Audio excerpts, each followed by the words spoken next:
guys, Sachiko desu. I'm currently wandering around Yokohama and I came across the British house, which of course comes with a beautiful English garden, which I find myself sitting in right now.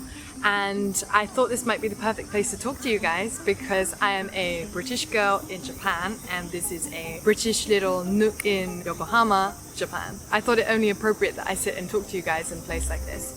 Please excuse the cicadas though, it's very hot today and I've been looking for a place without the cicadas but failed. Anyway, I wanted to talk to you guys here because I have been finding myself in an odd nostalgic feeling as I walk around these gardens. I think it's because as a British girl raised in Japan, I have been immersed in Japanese culture and Japanese language all my life, and I feel like it's me looking into the keyhole of what it could have been or like what I would be exposed to if things were different. This is something that I actually think about quite often, like what it could have been like or what it would have looked like if I was born in England and not Japan.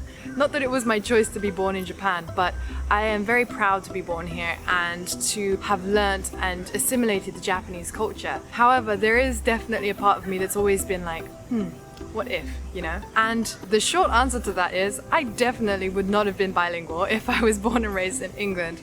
I would have a very pure British accent, no doubt, and would definitely not be making these videos. So I always circle around to the fact that I am truly grateful to my parents for giving me this opportunity to be bilingual and be able to talk to you guys about culture that I otherwise would have probably not been a part of. So I thought this would also be a good place to talk to you guys a bit more about that fact. One question that I get all the time is actually, do you think in English or Japanese? And the short answer is both.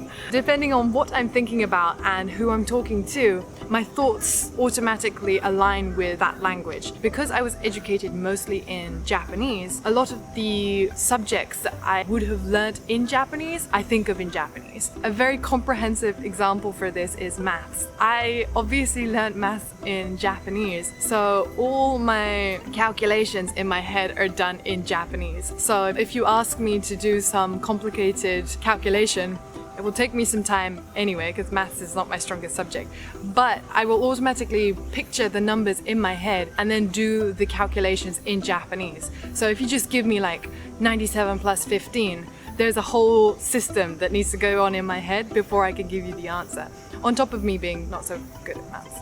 On the other hand, if I'm trying to describe how I'm feeling or something like that, that is the kind of language I learned through talking to my parents. So I would naturally lean towards thinking in English and trying to analyze and process things in my head in that language. But this is all dependent on which pockets of language I learned growing up, because my strengths in both languages are very blotchy. And even in my education, for example, in my higher education where I studied genetic history and marine biology, I read English papers and would learn certain vocabulary that I don't know the Japanese terms for. So it's here and there. As I get older though, both my strengths in Japanese and English I think are evening out.